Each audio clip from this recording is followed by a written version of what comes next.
يقول لك العقل السليم في الجسم السليم. مبدأ جميل تعلمناه في الرياضة، يشرح أشياء كثير، لكن للأسف في ناس يقول لك العقل الخربان والجسم ما هو جسمك كمان، ومسمينها فوق ده كله رياضة. معكم صهيب قدس، وفي راتبنا اليوم نقدم لكم أغرب 5 رياضات اخترعها البشر بالحيوانات.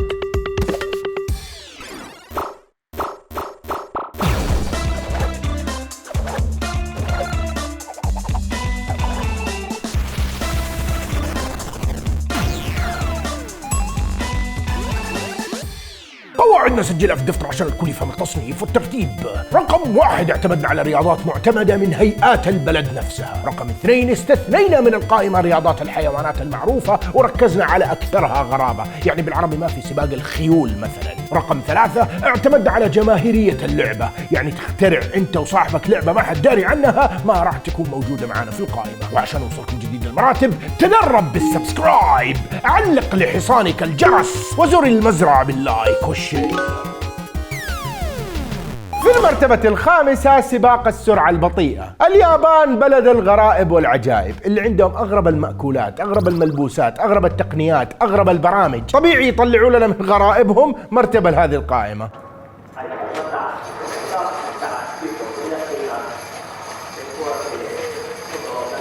ها كيف بالله؟ استمتعت؟ لا تنكر، لمتى حتنبسط من سرعة الخيل وتشوفه لا ما يحمس. لازم كده نحمله أثقال 1000 ونخليه كده يعاني معاناة الحمار عشان يمشي بطيء وانت تنبسط، صح ولا لا؟ نظام وقوانين الرياضة هذه انهم يربطوا على الحصان عربية، وطبعا لازم تكون بدون كفرات، ويحطوا فوقها أوزان ثقيلة تصل للطن. شوف كيف؟ هذا الحصان اللي انتم دائما تقيسوا به السرعة مو قادر، بيفحط. باختصار إذا قدرت تمشي حصانك 200 متر معناته انك انت فايز، يعطيك العافية، وغالبا يمكن ما يكمل ويموت. أصل ده السباق يرجع لعام 1900 ميلادي. استخدموا هذه الخيول أو هذه التقنية أنهم يشيلوا كده أو يجروا معاهم آلات الزراعة الثقيلة وكده على زلاجات الخشب هذه. بعدها جاء واحد سايكو قال شباب ما عاد صار نقدر نستخدم دي مع التراكترات والهذا، فكيف نسويها رياضة وننبسط؟ بالله مو حلو؟ ماني عارف فين البسطة ان انا اشوف حصان كده قاعد يتعذب وهو بيجر الاثقال دي كده بطلوع الروح، لا وفوقها كمان الرياضي الفارس راكب مع الاطنان كده، اذا الحصان بطأ يصقعوا. ليش في تعليق؟ انا بفهم من جد هو ليش بيعلق، يعني هل هو بيحمس يعني دحين الجمهور؟ يعني ايش حيقول مثلا؟ ماشي الحصان يحاول يطلع، بيحاول مو قادر يا جماعه، مو قادر يطلع، والله شكله حيفلتها يا جماعه كذا الوضع والله. في المرتبة الثانية صراع سفن الصحراء. كثير من البشر يحبوا يتلذذوا على اثنين بيتضاربوا كده، تشوفهم في الشارع كده هذا على طول يوقف يتفرج WWE، يتفرج على MMA، يحب يشوف واحد بينفرج كده ويتلطش.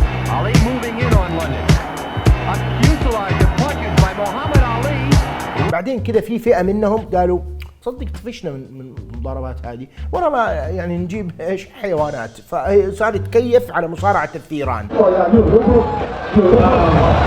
مصارعة الكلاب، مصارعة الدجاج كذا شوف كيف الدجاج يوم بق كذا، في تلذذ غريب.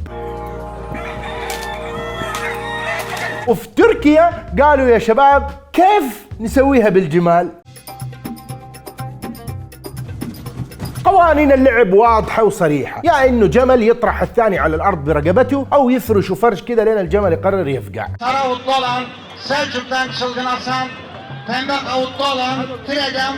شوف المتعة، يا سلام على المتعة افل انا كيف وش الفائدة دخيلك؟ جائزة $50,000. ايوه يا شيخ بالله واحد جمل الله يسعدك صغير كذا بالله شاهد من هنا حق الردة في ذاك الزمان كان ما عندكم؟ طيب كيف انا ابغى واحد عشان حقوق الحيوان؟ خلاص نزل واحد حاشي هنا. يقولوا انه الرياضة هذه بدأت قبل 1000 سنة بين القبائل الاتراك، ومع العشرينات الميلادية صارت رياضة ثقافية رسمية في تركيا. Geldi bugün senin de sıran. Oturun. اصلا الشعب التركي يموت في مصارعة الجمال دي. مو بس الشعب التركي يا عمي، اكبر تجمع رياضي حق حيوانات معانا في القائمة هو هذا، هو حق الجمال ده. يعني كذا في تروح الملعب 30,000 متفرج هناك بيحضر كيف وكذا بالكامل.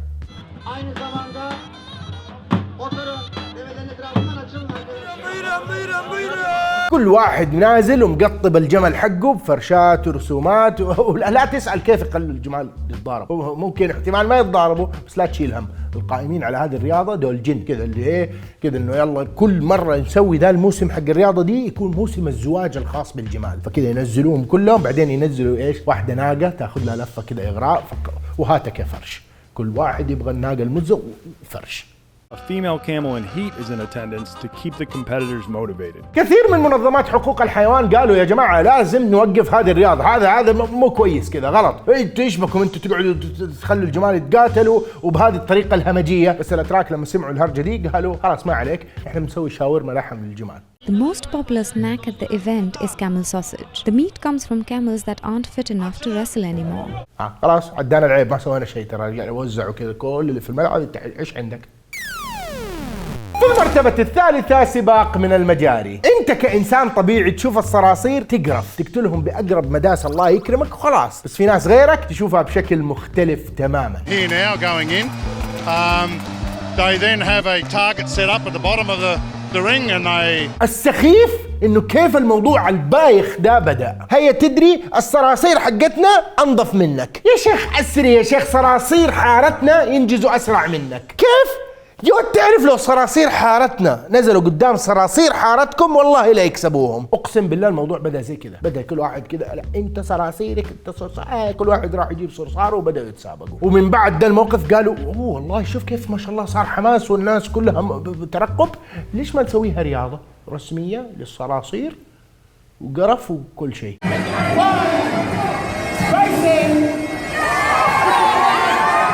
الله يقرفكم يا شيخ على رياضتكم الخايسه، فين المتعه؟ ايش يعني ايش لا مسوين افتتاح كل البطوله الناس بتعزف، قرف يقرفكم كذا بكل بساطه. حط صراصيرك في العلبه ويجي كذا تعال فك لك هم وسط الملعب، والصرصور اللي يعدي خط الدائره يفوز. دحين دقيقه، هم كيف عرفوا الصرصور ده حق مين؟ ولا يعني كل واحد كاتب اسمه فوق الصرصور ولا ايش الموضوع يعني؟ وبعدين يجوا كذا يلملموهم في الكرتون سريع سريع يلا يلا عشان ايش؟ تعرف عشان حفاظا على سلامه الجمهور اللي بيتفرج. لحظة يا شباب، في صرصور متسابق اندعس، الحين كيف نسوي يعني انا افرض مثلا انا شهور اقعد ادلع الصرصار حقي، اكل واشرب وادربه، وفي الاخير يجي كذا واحد يدعس عليه، ايش استفدنا وقتها احنا؟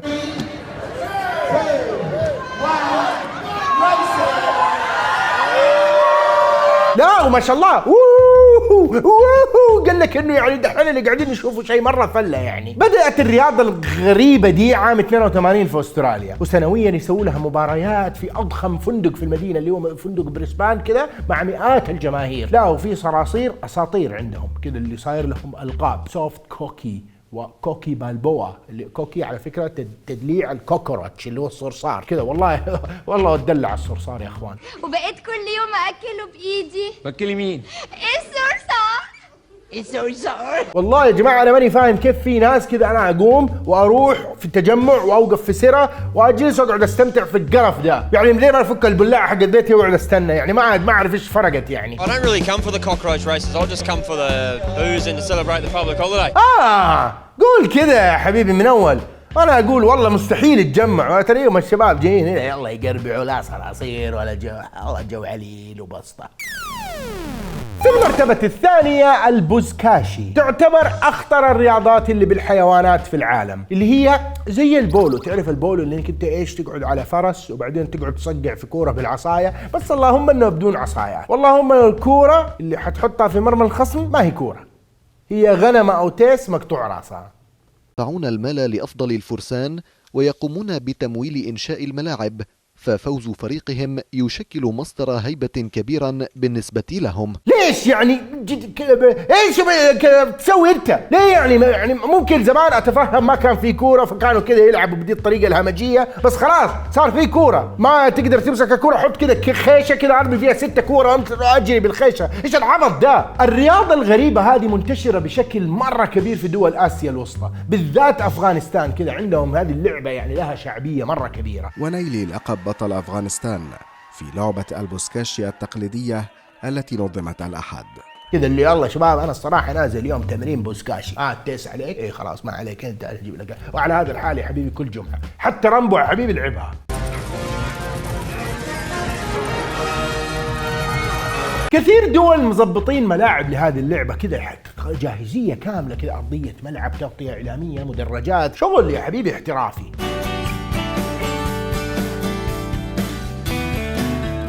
بس المشكلة في أفغانستان الوضع مزري، يعني كذا شوية زي الحواري يا شباب، ما في ملاعب مخصصة، ما في أماكن جمهور، بس الجمهور بيحضر بكثرة ويندعسوا، يروحوا هناك الكل يندعس كذا وما انت داري يا شباب ايش صار لك انت؟ والله اليوم اندعست من البوسكاشي، معليش ايش بيصير يا هو؟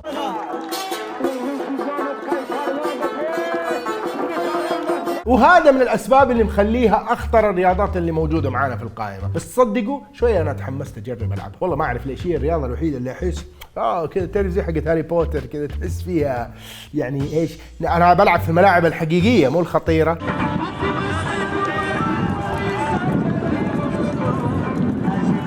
شباب خلاص لا خلاص اروح العب كيرم يا شباب. في المرتبة الأولى حلاقة العيد. في نيوزيلندا وبداية الستينات بدأت بطولة يعني ما كان في أحد متوقع إن هي تبدأ الصراحة، بس هي بدأت من عندهم بسبب مشكلة كانت موجودة. المشكلة إنه يا شباب إحنا نحتاج نحلق للخرفان اللي عندنا، نبغى الفرو، بس صراحة ما عندنا عمالة كافية، فكيف نخترع رياضة من وراء هذا الموضوع؟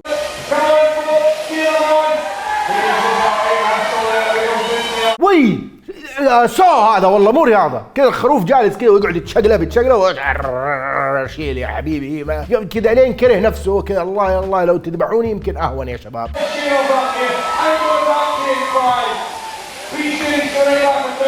بس سبحان الله دحين حقون حقوق الحيوانات كذا سووا نفسهم ما ادري رياضه، لا عشان الصوف والوبر يسووا فلوس، ما نعرف يا شباب. You know, I mean, they do this stuff in less than a minute, so no surprises there. And actually كل لاعب يدوله كذا 20 خروف، يلا يا بطل مين اسرع عاد، والحسابه بتحسب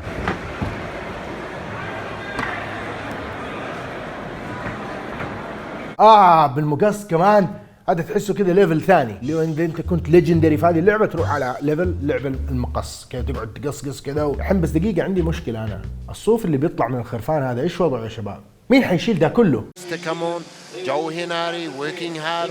تمام. هو اتوقع في نيوزيلندا اي مشكله يوقع فيها الشباب يطلعوا من وراها رياضه، والله كذا تحس الوضع اللي يلا طلع شيل لك بطوله يا حبيبي، زي لما تقول لاخوانك الصغار يلا يا شباب مين يجيب لي مويه اول، وكذا كلهم يتسابقوا على المطبخ وانت قاعد شاطر يا بابا. طبعا دحين حتيجي تسالني مين حيحط الصف في الكراتين عشان يوديها المصانع. شيل كاس عالم عندك.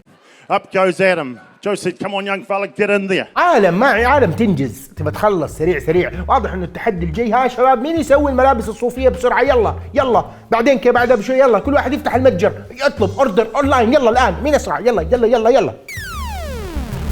وبكذا نكون وصلنا لنهاية مراتبنا اليوم. اكتبوا لنا في التعليقات ايش اغرب رياضات استخدموا فيها الحيوانات انتم تعرفوا احنا ما ذكرناها، واعطونا اقتراحاتكم لقائمة الاسبوع الجاي من خلال الرابط الموجود في صندوق الوصف تحت. ولو عجبتكم الحلقة لايك وشيروا الحلقة وسبسكرايب مع الجرس توصلكم كل المراتب. ولحظة يا جماعة كمان في شغلة مهمة مرة، عش بصحة عندهم حملة للحساسين المتحسسين اللي هم اسمع عندهم حساسية من الاكل، مو من القرف حق الحلقه اللي دونا شفناه. 90% من الحساسيه الغذائيه تيجي من اكل احنا ناكله بشكل جدا عادي كذا، واحنا ما احنا دارين ممكن يكون هذا الاكل بيسبب لك حساسيه. وعشان كذا سوينا وبالتعاون مع الحبايب في وزاره الصحه قائمه عن ابرز الاطعمه انتشارا وتسبب حساسيه غذاء. تلقوا الحلقه في الرابط اللي موجود تحت وفي حساباتنا في السوشيال ميديا.